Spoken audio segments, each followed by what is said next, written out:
दी श्री जी से एक प्रश्न पूछा गया, क्या जीवन जीने का कोई निश्चित नियम या मार्गदर्शक है? क्या कोई ऐसा ग्रंथ, दस्तावेज या मैनुअल है जो हमें जीवन को सही तरीके से जीने का तरीका सिखा सकता है?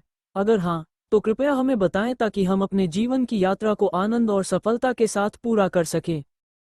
दिश्री जी के अनुसार जीवन जीने का कोई नियम नहीं है, न ही कोई लिखित ग्रंथ या दस्तावेज है जो जीवन को जीने के लिए एक मैनुअल या एसओपी प्रदान करे। परंतु दी श्री जी ने एक अद्भुत और सरल तरीके से जीवन जीने का रहस्य बताया। वे कहते हैं, जीवन जीने का अगर कोई एक नियम होता, कोई लिखित ग्रंथ होता,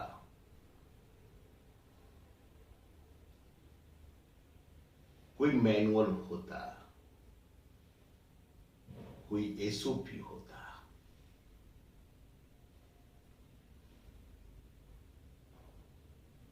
तो इतने सारे धर्म नहीं होता, इतने सारे पंथ नहीं होते, इतने सारे गुरु नहीं होते, इतने सारे दर्शन नहीं होता, इतने सारे लोग नहीं होते जो बताते कि जीवन जीने की कला क्या है।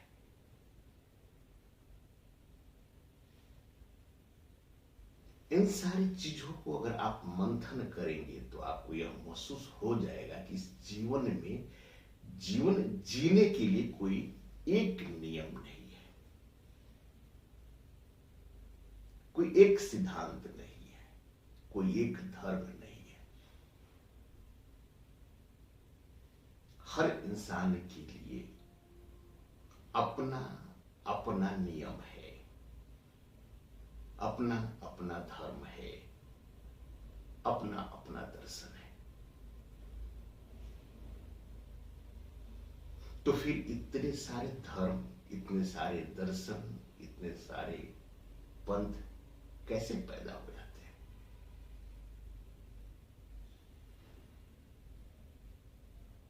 ये सारे जो जीवन जीने का नियम समझाते हैं, यह केवल आपको एक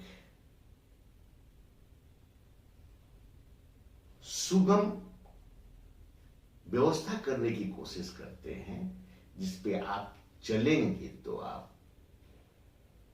अपने जीवन जीने की कला सीख सकते हैं।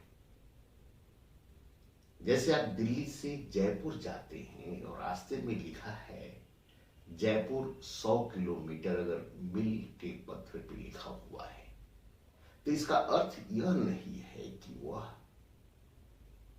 जयपुर है। इसका मतलब यह है कि जयपुर 100 किलोमीटर दूर है। अपने जीवन में जितने हम ग्रंथ, जितने धर्म, जितने दर्शन हम देखते हैं,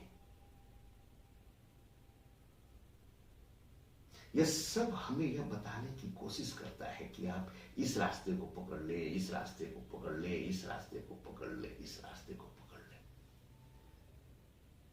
जैसे आप मोबाइल खरीदने जाते हैं तो आपके पास हजारों तरह के मोबाइल सामने आ जाता है कि आप इस मोबाइल को ले, इस मोबाइल को ले, इस मोबाइल को ले, इस मोबाइल को ले।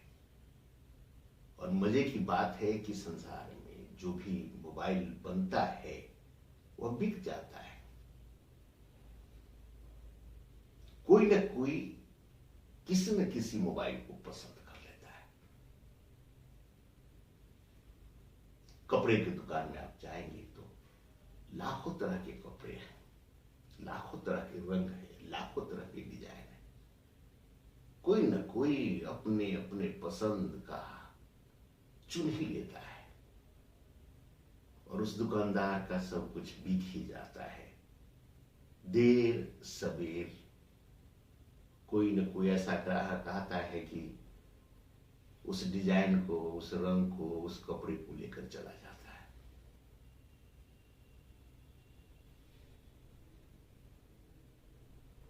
कोई राजनीति में उतरता है, कोई नेता होता है तो उसे कुछ लोग पसंद करते हैं, कुछ लोग पसंद नहीं करते।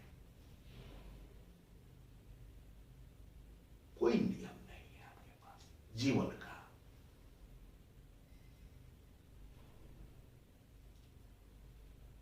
कोई कहता है कि कर्म का सिद्धांत मानता है कि जैसा कोई कर्म करेगा उसका जीवन ऐसे ही होता है।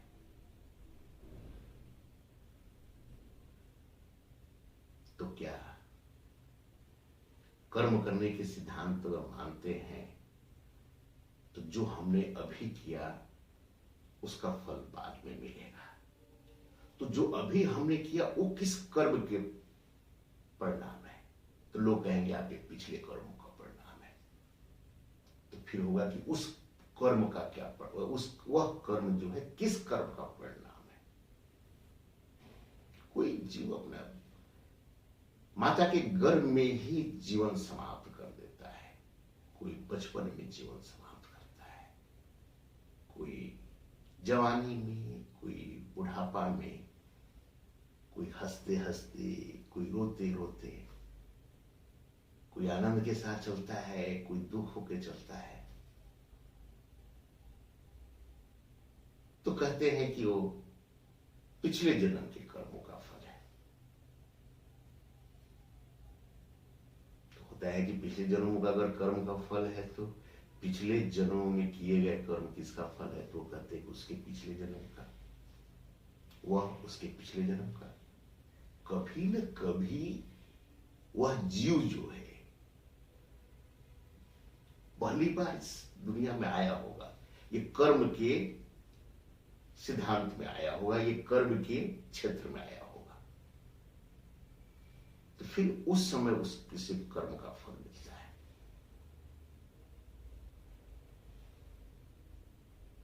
तो कर्मों का फल जो है, बहुत लोग सिद्धांत को नहीं मानते। ये कर्मों का फल नहीं मिलता है, भाग्य का फल है। तो फिर भाग्य पैदा कैसे होता है? फिर आते हैं कर्म के कारण होता है। एक स्कूल में, क्लास में 100 बच्चे पढ़ते हैं, एक ही टीचर होता है, एक ही किताब होता है, लेकिन सबके मार्क्स अलग अलग आते हैं। तो लोग कहते हैं कि कर्मों का फल है। जो विद्यार्थी जितना ज्यादा मेहनत करेगा उसको उतना ही ज्यादा फल मिलेगा। लेकिन आपने अनुभव तो किया होगा कि जीवन में कि बहुत ऐसे विद्यार्थी होते हैं जो देखने में एक तरह से ही अपनी विद्या अध्ययन करते हैं, लेकिन किसी को बहुत बड़ा सफलता मिल जाती है, किसी को बड़ी सफलता नहीं मिलती है। तो लोग कहते हैं भाग्य का है। तो कर्म और भाग्य में हम फंस के रह जाते हैं। बहुत लोग इसमें, अधिकतर लोग इसमें फंसे हुए होते हैं। तो जैसा हमने अभी मंथन किया कि कर्म का सिद्धांत भी बहुत लोग नहीं मानते हैं, भाग्य के सिद्धांत को भी बहुत लोग नहीं मानते हैं, नहीं मानेंगे। अब जीवन में अलग अलग लोगों से मिलिए, आपको अलग अलग अनुभव होगा, क्योंकि यह जीवन अलग अलग है, कोई नियम नहीं है। अब प्रश्न यह उठता है कि जीवन जीने का अगर नियम हम नहीं जानेंगे तो हम अपने जीवन का आनंद कैसे ले पाएंगे? हम कहीं बाहर घूमने जाते हैं, कहीं विदेश घूमने जाते हैं, जहां के बारे में हमें कुछ जानकारी नहीं है। तो जो इंसान जितना अनुभव रखता है उस यात्रा की, उस पड़ाव की, उसके जीवन, उसका यात्रा, उसका पड़ाव उतना ही आनंद के साथ गुजरेगा। मान लीजिए आप ऐसे देश जाते हैं तो जाने का क्या रास्ता है आपको, कैसे जाएंगे आप, वहां का नियम क्या है, कहां ठहरना है, क्या व्यवस्था है, कैसे चलेंगे, कैसे नहीं चलेंगे, अलग अलग तरह की सारी जानकारी जिसके पास जितना ही होगा उसकी यात्रा, उसका पड़ाव उतना ही सही होगा। तो हम एक छोटी सी यात्रा के चलने के लिए सारी जानकारी प्राप्त कर लेते हैं और चलते हैं, आनंद लेते हैं जीवन का। तो अपने जीवन जीने के लिए भी आपको कोई ना कोई मार्ग, कोई ना कोई नियम, कोई ना कोई मैनुअल तो बनाना पड़ेगा आपको, अपने अपने हिसाब से।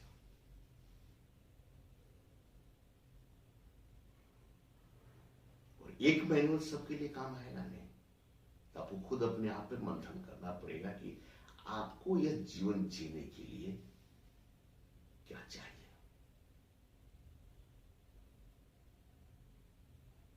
मैनुअल तैयार कीजिए। कहीं मैनुअल नहीं मिलेगा जीवन में आपको। अगर आप धन के पीछे भागते हैं तो भागिए, देखिए धन क्या क्या दे सकता है आपको और किसके लिए भाग रहे हैं ये भी पता कर लीजिए। वह कौन है जिसे धन की जरूरत है, फिर भागिए।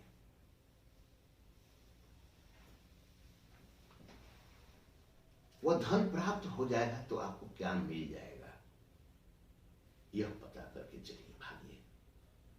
जो आपको मिल गया है उसका आपने क्या कर लिया है,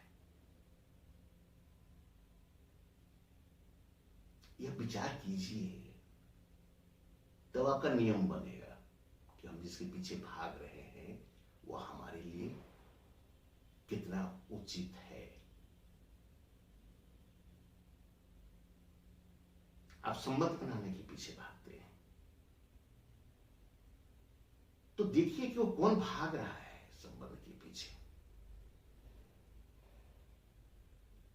वो संबंध मिल भी जाएगा तो क्या होगा। आज तक जो संबंध मिला है तो क्या है, फिर भागिए, मना नहीं है भागने की। इस जीवन में अपना नियम तो बनाइए, अपना मैनुअल बनाइए, अपना एसओपी बनाइए, ताकि आपका जीवन स्मूथ चले, आनंद के साथ चले। सोचिए, विचार कीजिए, फिर भागिए। जब तक आप मैनुअल नहीं बनाएंगे तब तक आपको समझे, आपको हर एक पर विचार करना पड़ेगा। अगर एक सृष्टिकर्ता ने अगर कोई नियम बना कर दिया होता तो आपके सामने अगर आपके पास होता कि आपके जीवन का यह नियम है, ऐसा कुछ नहीं है। इसका मतलब इस संसार में कोई भी नियम नहीं है।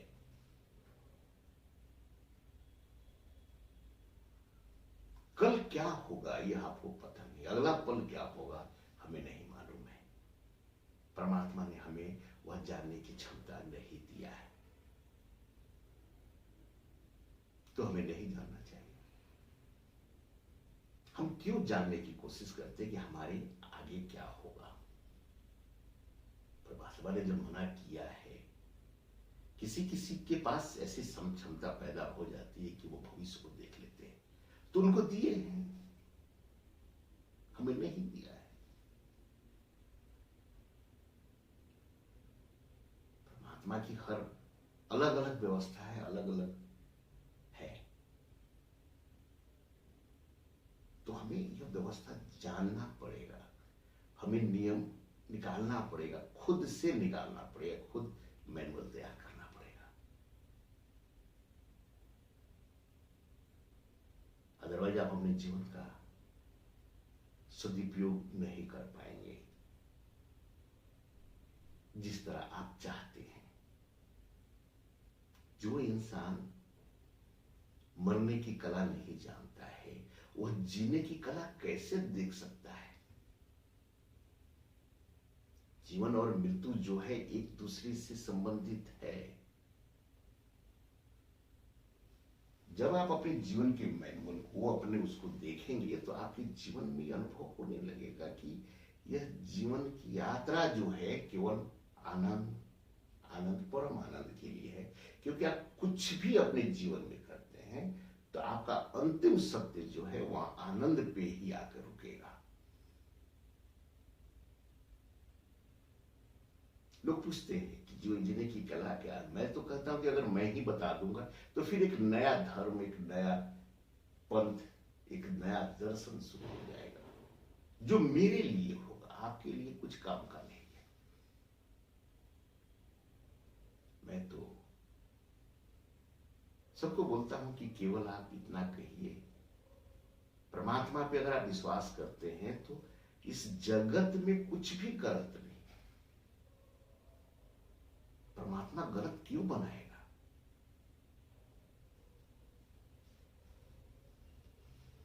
परमात्मा को गलत बनाने के पीछे क्या उद्देश्य? अगर उद्देश्य होगा भी तो हमारे लिए तो नहीं है ना। परमात्मा कुछ न कुछ सोच के बनाया होगा।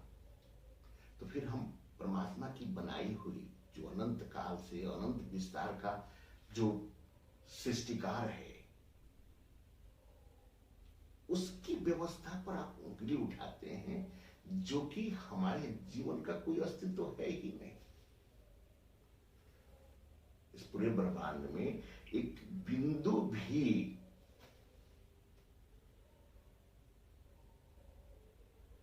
बहुत बड़ी चीज है। हमारा ब्रह्मांड भी एक बिंदु के बराबर है। तो हमारी क्या अवस्था होगी आप समझ सकते हैं।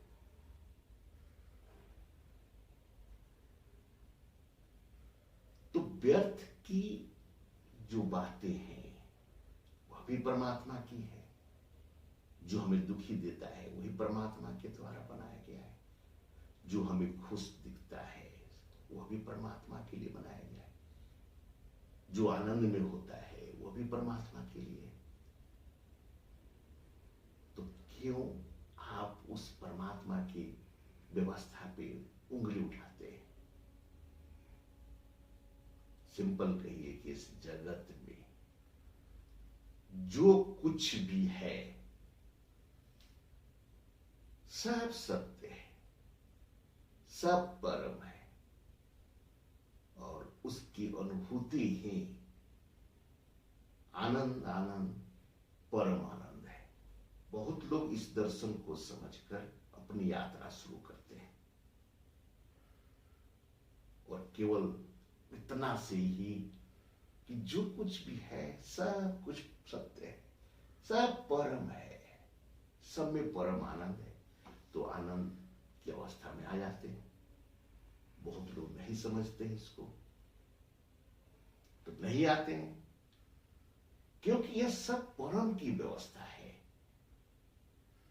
तो इतना मानकर चलिए कि अगर जीवन जीना है तो मैनुअल बनाना पड़ेगा आपको। वह मैनुअल केवल आप ही बना पाएंगे। कब उठना है, कब सोना है, क्या खाना है, क्या पीना है, कैसा किसके साथ क्या व्यवहार करना है, ये सब आपका अपना होगा। कोई इस पे आपको दूसरा नियम आपको नहीं बता पाए। योजना होनी चाहिए, नियमित योजना होनी चाहिए। जीवन यात्रा की नियमित योजना जरूर होनी चाहिए। कब उठना है, कब सोना है, क्या खाना है, क्या पीना है, कब कब और क्या क्या करना चाहिए। कुछ नियम जीवन में जरूर होना चाहिए, परंतु जब जब जो जो होता जाए उसी में परम आनंद होना चाहिए, परम आनंद होना चाहिए। क्या खोना है, क्या पाना है, कहाँ से चलकर कहाँ जाना है, क्या क्या और कहाँ कहाँ जाना है। जीवन यात्रा की मंजिलें निर्धारित होनी चाहिए, परंतु जो जो हो, जहाँ जहाँ हो उसी में परम आनंद होना चाहिए, परम आनंद होना चाहिए। अगर परमात्मा पे जब विश्वास करेंगे आप तो सब कुछ आपको उसी का रूप दिखेगा, वही सत्य दिखेगा, वही परम दिखेगा। उसमें आनंद आनंद परम आनंद ही दिखेगा, परम आनंद की ही अनुभूति होगी। तो नियम बनाइए या न बनाइए, अपने जीवन को बस इतना कहते रहिए कि संसार में, इस जगत में जो कुछ भी है वह सत्य है, वह परम है, और उसी में आनंद आनंद परम आनंद है।